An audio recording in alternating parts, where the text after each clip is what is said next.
Hello, welcome to this new module on data warehousing.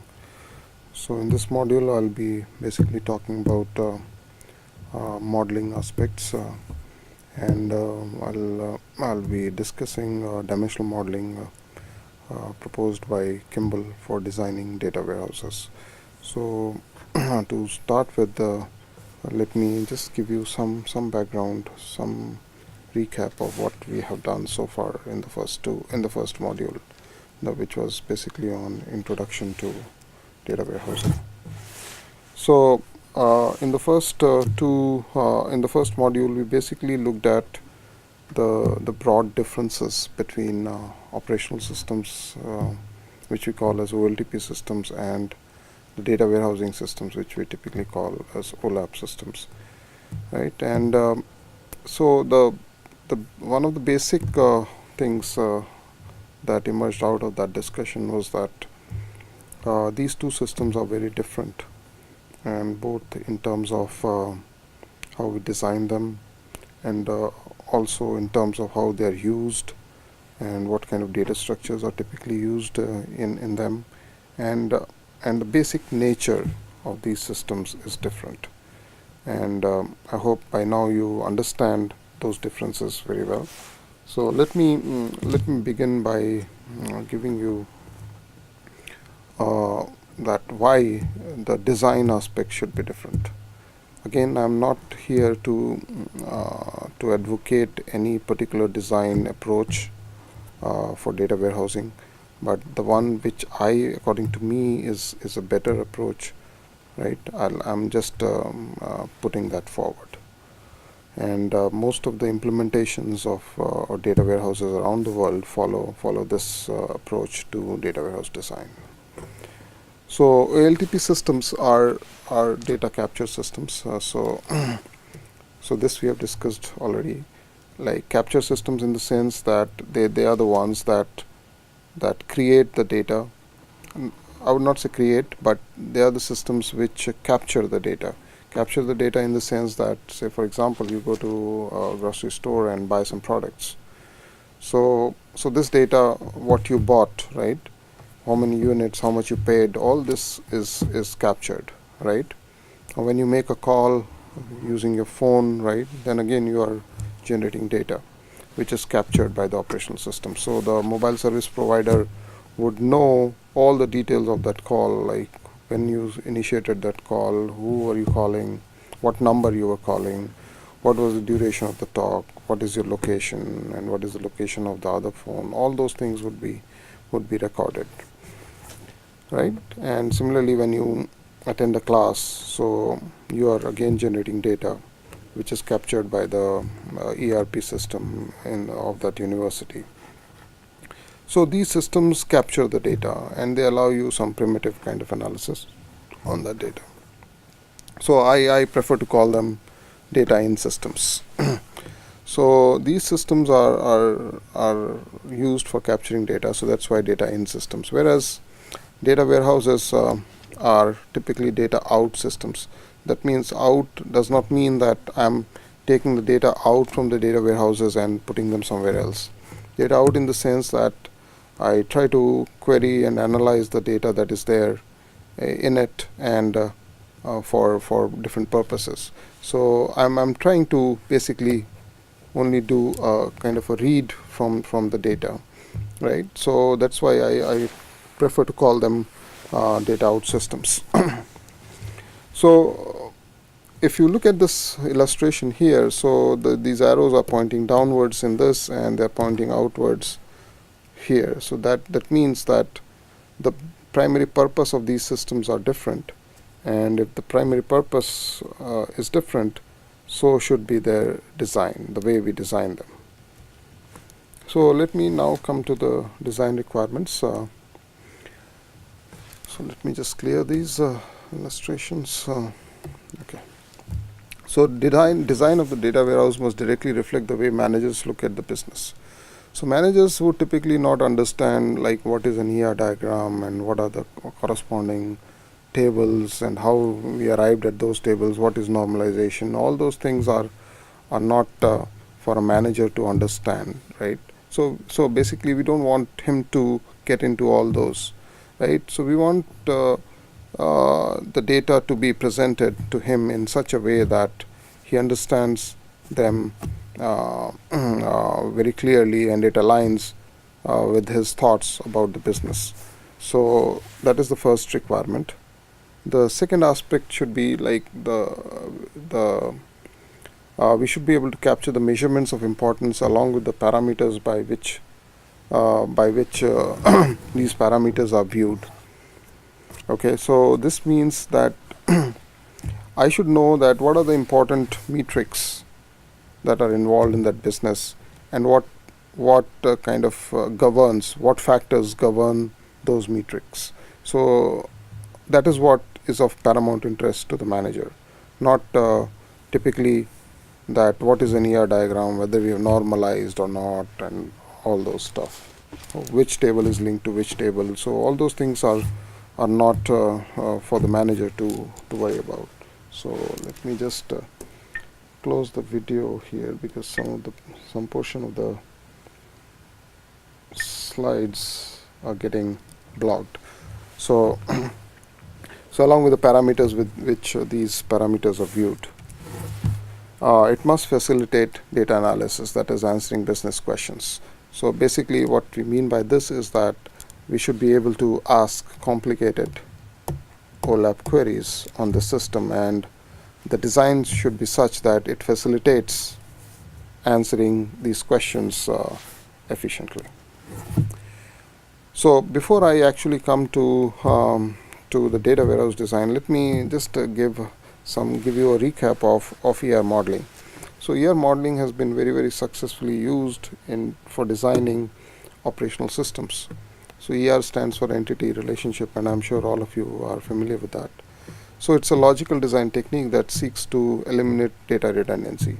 So what we do is we first model the data in any organization and the business rules using the ER models, and then we convert that ER model. So ER to, we convert, say in this, say for example we are talking about relational databases. So I would kind of translate this ER model into and map it onto a relational model.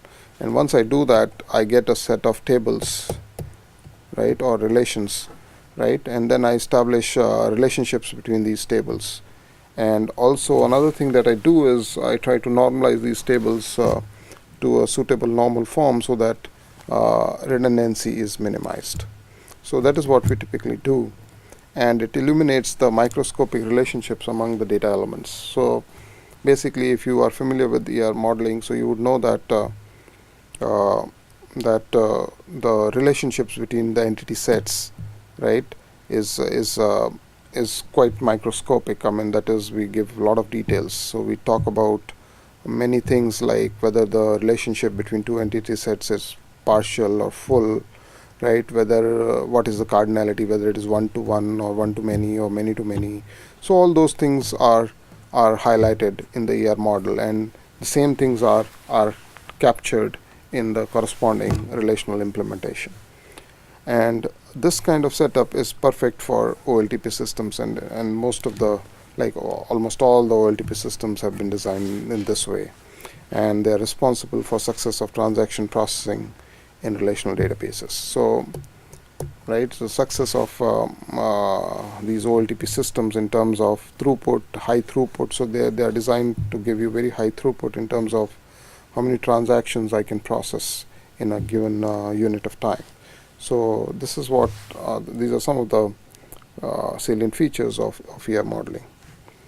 Now let me just give you some idea about the problems that are there. Not necessarily in terms of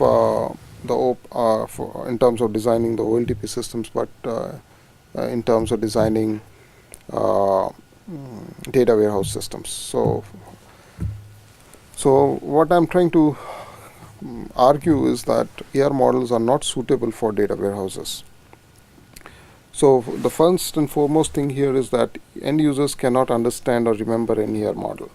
So if you have ever looked at a ER model of a complete organization, you would see that it is overly complex. So there are too many entities and too many kinds of relationships between them, and I try to highlight all the microscopic connections and details about them, right? So it is quite complex if you look at it, right? And many data warehouses, so there have been instances that many data warehouses failing because of the overly complex ER designs. And these, as I discussed, that OLTP systems, the workload is quite different, and for OLAP systems the workload is very different. So we have quite complicated, complex queries, and which are quite ad hoc. So ER diagrams or ER modeling is not suitable for such kind of workload, and data retrieval becomes difficult due to normalization. So if you know something about normalization, you would understand that when I normalize my tables or relations, so the table gets split into two or more relations, and once I do that, so information retrieval becomes difficult or data retrieval becomes difficult, because to be able to get the information, I'll have to perform a join. So suppose I had a table like this, and now due to normalization I split it into two tables, right? So now if I need any kind of information that was there originally in one table, I'll have to do a join between this table and this table to get the same information. Say for example, if this contained the address information of students or employees, right? Now I normalize them.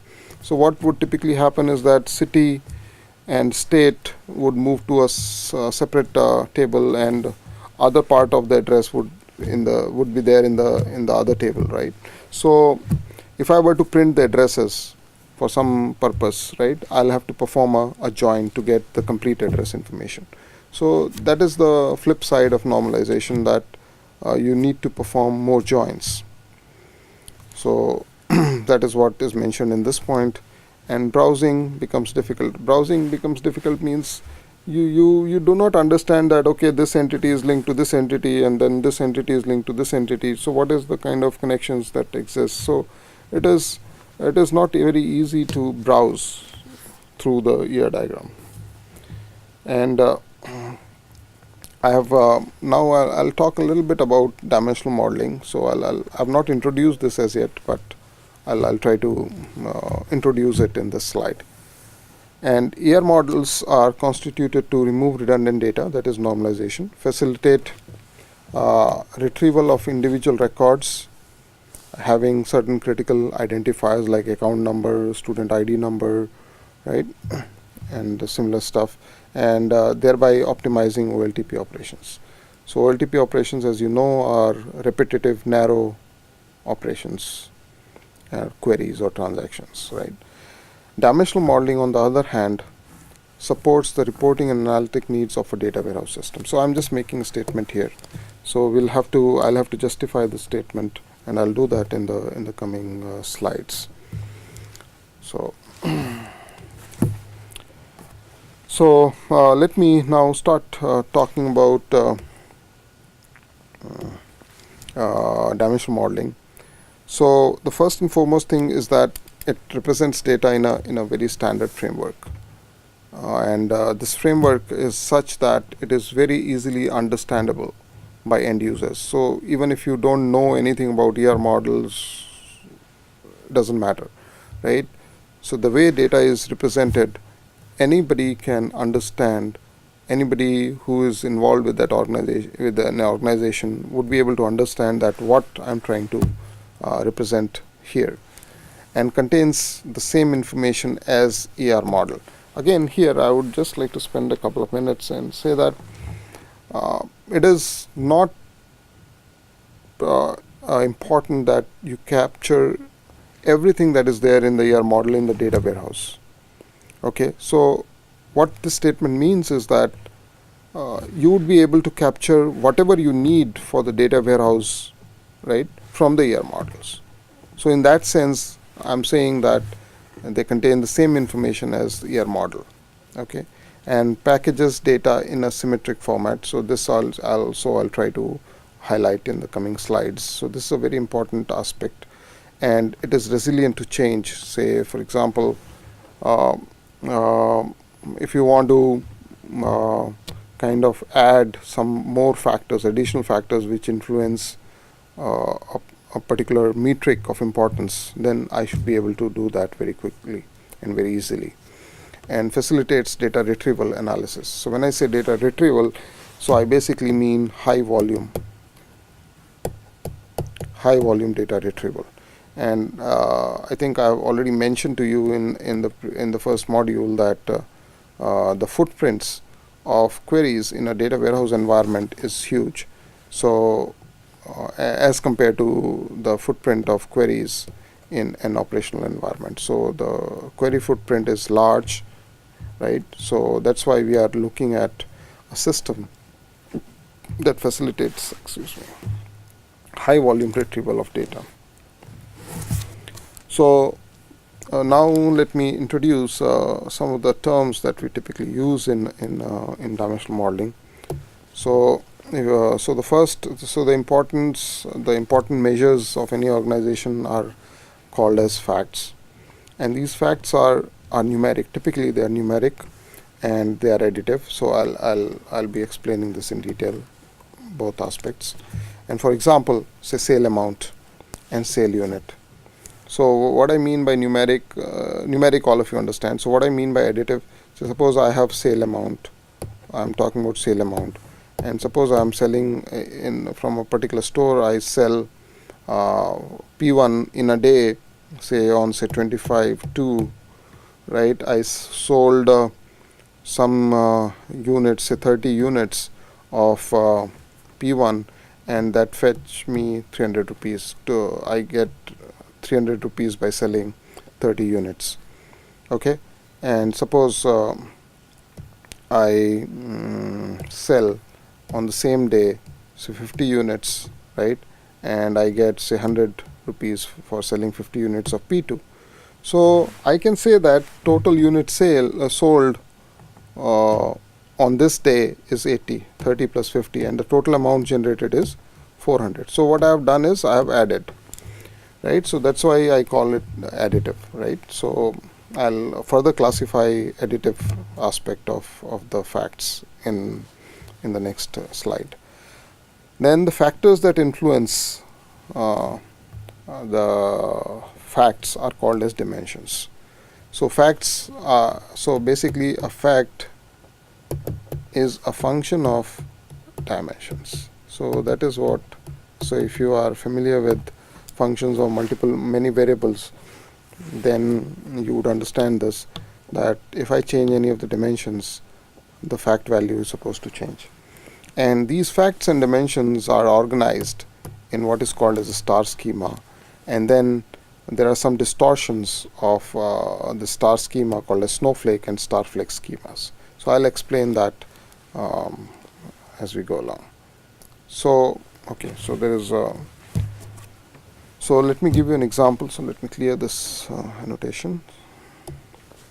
So now look at this. So sales amount is a fact, which is written in red here, and I'm saying that it is a function of 3 dimensions. One dimension is product, the other is location, and the third is time. So what do I mean by this? So there are 3 dimensions. Okay, so what it means is that if I keep any 2 of them fixed and vary the third, right, the sale amount is going to change. So these dimensions are like independent variables. So if you have done something in maths, you would know what I mean by independent variables, right? And this fact is a dependent variable. That means what? So if I change, so if you know a function like z is equal to f x comma y, right? So if I change x, so x and y are independent variables and z is the dependent variable. So if I change x, z is supposed to change. If I change y, then also z is supposed to change. And if I change both of them, then also z is supposed to change. So that's what the same situation here. If I change the product and keeping the location and time same, then the sale amount would be different, right? If right, so if suppose I'm talking about product P1 and keeping location and time same, if I talk about P2, so the sale amount for P1 would be different from sale amount of P2, right? And if I keep changing any combinations of these dimensions, then also same thing is happening. And if I change all of them, then also the sale amount is changing. So what I do is, what I take from this slide is that the facts are functions of the dimensions. Okay, so like we have functions of many variables, the same concept applies here. So now let me introduce what is called as a star schema. So let me clear this. So star schema basically means that in the center of the star schema is the sales fact table. That is, so there has to be we need a table to store the facts, right? So that table is called the fact table, and around it you will find the dimensions that apply, right? So product dimension. So here I keep information about the products that are there in the store. Time dimension is where I keep the information about time, right? So this is a very important aspect. So I'll be discussing it in a lot of detail. And then there's a location dimension, which is basically the store information, right? And promotion is about what kind of promotions you have on the products in a particular store. So I'll keep this on hold for some time, right? And then we'll talk about it in a lot of detail once when we do the grocery store case study. And these tables are linked through what are called as foreign keys, right? All of you understand the concept of foreign keys, right? So these are linked through foreign keys. So that means there is a foreign key in the fact table going to the product dimension or talking to the product dimension, and one going to the location, one going to promotion, and one going to the time. So this gives rise to the structure of the fact table. So the attributes that you would have in the fact table would now look like this. So there will be a product key, which I am writing as PK. There will be a time key, which I am representing as TK. There will be a location key, which I am writing as LK. There is a promotion key, which I am writing as PRK. And then there will be facts. So this could be sale amount. So, and I could have another fact called as quantity or sale units, right? So all these I can put in there. So these two are actually facts. So let me change the color so that so these two are facts basically here, and the rest are dimensions, these four. And if you are familiar with the relational models, so I'm saying that the key for this is the combination of the product key, the time key, the location key, and the promotion key. So what does this mean? That I can sell once I put this foreign key as the constraint, right? So this means that I can have in the fact table only those products which are listed here, only those times which are listed here, only those locations which are listed here, and only those promotions that are listed here. That's what typically a foreign key does, right? So if you look at this is how the structure of the fact table looks like. And you can see, say for the time being, you just ignore this, so because that will make it a little bit complicated for a first exposure to fact table. So let me remove this promotion key. So just focus on product key, time key, and location key. So what I'm saying is, suppose I have a product P1, okay, and time is say day, so let us say 25/2, okay, and then location key is say store 1.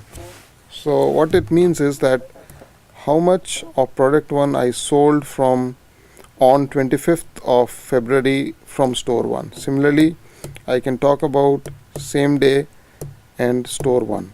Similarly, I can talk about product 1 on any other day from store 1. I can talk about product 1 on this day from store 2, and so on. So this gives me the key for this fact table. So fact table key would be a combination of product, location, and time keys. Are you getting this? So this is what we are trying to say. So product 1, so here if you look at this record and this record, so only the date is different, right?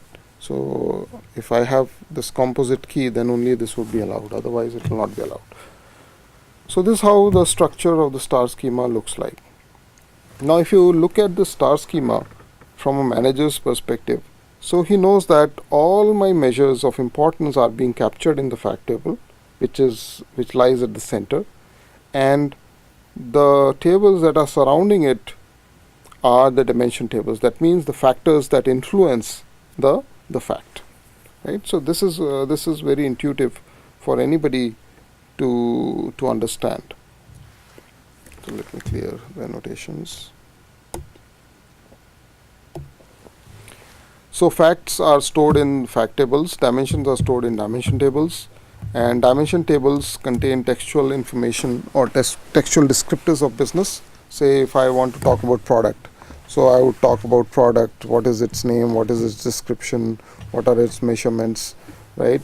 And any other details about the what subcategory it belongs to or what category it belongs to. So all those details would be there in the dimension tables. And facts and dimension tables are combined to form what is called as a star schema. And the fact table, which is much bigger than the dimension tables, is there at the center, and it is surrounded by small dimension tables. So I'll tell you what I mean by big and what I mean by small, right? And this is what typically looks like, although the attributes that are shown are not exhaustive, so they are just representative, right? And so I'm mentioning only 3, as I told you that promotion dimension I'll take up later when I do the case study. So if you look at the dimension tables, so one more thing that would come out very clearly is that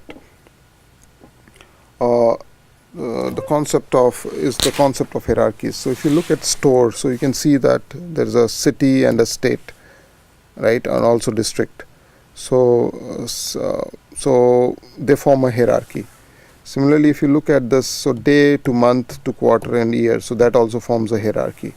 And if you look at product, so although not all of them are mentioned here, but you can have a product to subcategory to category to department, so that kind of hierarchy can be there, right? So hierarchical information is typically stored in the dimension tables, and you can see that these combinations like store key, product key, and period key is the key, right? And this is the key for this. This is the key for this, and this is the key for the product. And as I told you in the introduction part, that these keys are actually surrogate keys, right? So they are not intelligent. So keep a note on this, okay? So these are all surrogate keys. So period key, this one, and this one, they are all surrogate keys. Fact tables contains, I'll clear this notation. So fact tables contain numerical measurements of the business, and each measure is taken at the intersection of all dimensions. So you can see that for any combination of products, time, and location, you would have a value for the facts. And intersection is the composite key, and it represents many-to-many relationship between dimensions. So that is what is very clear. So the relationships between the dimension tables is actually captured in the fact table. So you would see that there are no direct connections between one dimension table and the other. So they are all connecting to each other through the fact table. And examples of facts I've already told you.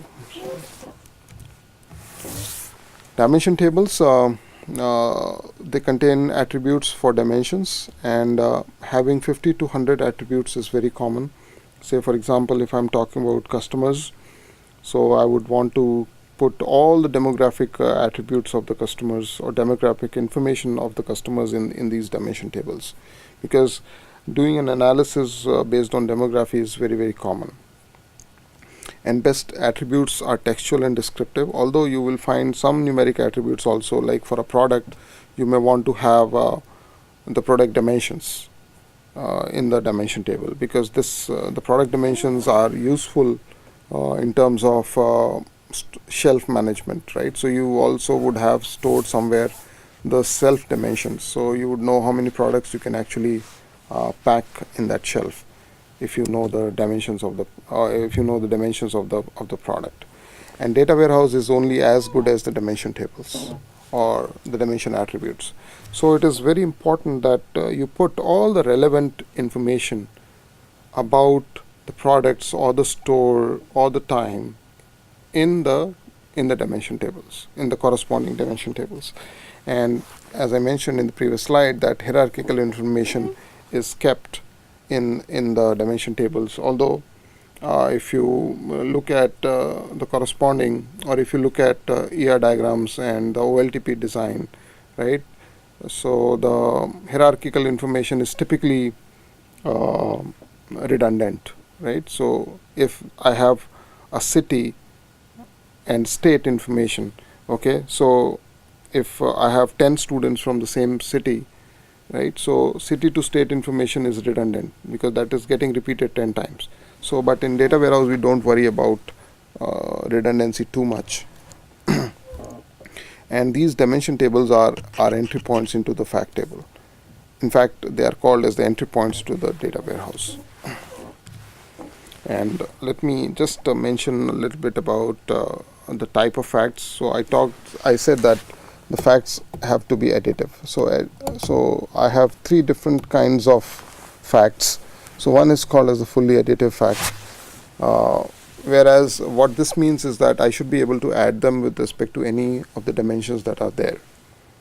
And units sold and sales amount are examples of fully additive facts. So what this means is that, say I've already told you this, sold units sold, right? So suppose I sold 20 units of product 1, 30 units of product 2, and 50 units of product 3 from a store. So now I can add them up and say that I have sold 100 units from this store on this particular day. So they are additive with respect to the products. Similarly, if I have sold different units on different days of the same product, say 20, 20, 30, so I can say that over 3 days I've sold these many units. So like this, you can see that units sold and sales amount are additive with respect to all the dimensions that apply. Then you have what are called as semi-additive facts, which can be added only with respect to certain dimensions, not with respect to all dimensions. So I'll give you an example. So these arrows should be actually, I'll remove them from here. So these arrows should be here. So if you look at this, so the first attribute is the date, that is 28/3. The product is paper towel, store is store 1, and 25 is the number of units sold of tissue paper, and this is the amount generated, 250, and 20 is the customer count. That means 20 customers on this date from store 1 bought 25 units of tissue paper. This is a record for the next for some other product, which is paper towel, and I sold 35 units and got an amount of 350, and the customers are 30 customers bought 35 units. So it may be like 29 customers bought 1 unit each, and 30th customer bought 6 units of paper towel. So now if I ask you this question, is the number of customers who bought either tissue paper or paper towel is 50? So the answer is no, because I cannot add this customer count with respect to what? with respect to the product. So the customer count is not additive with respect to the product, because there may be customers that are common in the sense that there may be a customer which bought both paper towel and tissue paper. So that's why the customer count cannot be added. So that's why this is not a fully additive fact, because it cannot be added with respect to the product. Similarly, so if suppose you have one customer one account holder has balance of 5,000 in his account, and I have 10,000 in my account. So right, so I cannot say suppose I have a balance of 5,000 today and 10,000 tomorrow. So I cannot say that over 2 days I have a balance of 15,000. So I cannot add the account balance with respect to time. Okay, so that's why it is also not a fully additive fact, right? And then we have what are called as non-additive facts. So these are typically the ratios that we have. So gross margin is defined as gross profit over amount, and so when I take the ratio, then even if the components of the ratio are fully additive, the ratio is not additive, right? And whenever we deal with the ratio with ratios, so we say always the ratio of the sums and not sum of the ratios. And design steps, let me clear this. Of a data warehouse, first you have to identify the business process. Say for example, I want to talk about the sales process, right? So that is what. Step 2 is declaring the grain. That means at what granularity I want the data in my data warehouse. Third is identify the dimensions, and once you do that, the facts would automatically emerge, right? So these are the 4 design steps. I'll be talking about these 4 and with respect to the case study that I'll take up in the next session. And just let me give you some idea about the setup for that case study. So there's a chain of 600 grocery stores, and there are 60,000 individual products in each store, and 10,000 of these products are sold on any given day on an average. Okay, and I'm talking about 3-year data. Okay, so you can see the granularity is daily. So the daily granularity I'm talking about. So step 1, business process. So I'm talking about sales business process. I'm looking at a daily grain. A word about granularity. So granularity means at what level of detail you want your data in your data warehouse. So more on this in the next session. So what I'm trying to tell you is that the size of the data warehouse. So if I'm doing at the daily granularity, so there are 100 stores. So I'll do this calculation separately so that you understand it better. So let me remove this. Say I'm trying to generate data. I'm trying to estimate the data that is generated from one store. So how many products I sell? 10,000, right? On any given day. It could be any product, right? Any of the 60,000 products. So 10,000, and I generate it on one day, right? So there are 365 days in a year, and I am looking at 3 years data. So I multiply it by this, and this whole thing I multiply by 100, and because I have 100 stores, so this gives me 1095 million records. Okay, so this is a very huge number, right? So for a 3-year data warehouse, I would have, in this setup, I would have almost like 1100 million records in my sales fact table. And these 2 things I'll take up later. Oh, okay, let me just cover it here. So there are 3 facts, okay, that I'm talking about, and there are 4 dimensions. So each dimension, as I told you, is a surrogate key, right? And surrogate keys are typically 4 bytes. Okay, so 4 bytes, so that makes it 16. Okay, 16 bytes, and 3 facts, so they are also like there would be around 8 bytes, so 24.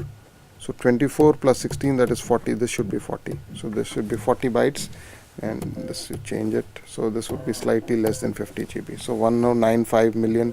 So the length of one record would be 3 facts and 4 dimensions would be 16, right? And 3 facts would be 24, because this would typically be a double. Facts are typically double. So double means 8 bytes. So 8 into 3, 24, 60. So this would be 40 bytes, not 49. This is a typo. So when you multiply, so this would be slightly less than, so this would be around 42 GB of data. So and that is only for the fact table, right? So this is a kind of estimate, okay? And this is how we typically represent the dimensions, okay? So this is what is we call as a cube. So on the different sides of the cube, they talk about the time. So this is talking about the time, this is talking about the product, and this is talking about location. So you can see what this 56 means here. So it means that 56 units of bread I sold in which campus? So that is Pilani on a Monday, right? And so this is how I represent. So this is another way of looking at the fact table.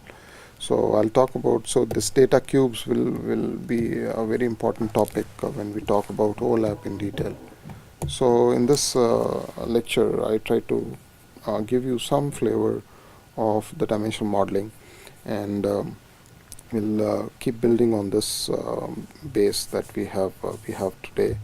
And in the next class, I'm going to take up the grocery store case study. Grocery store case study, which is a very standard case study to introduce dimensional modeling. So I'll do that in the next session. So with that, I conclude today's module, today's session, and I look forward to this case study in the next session. Thank you.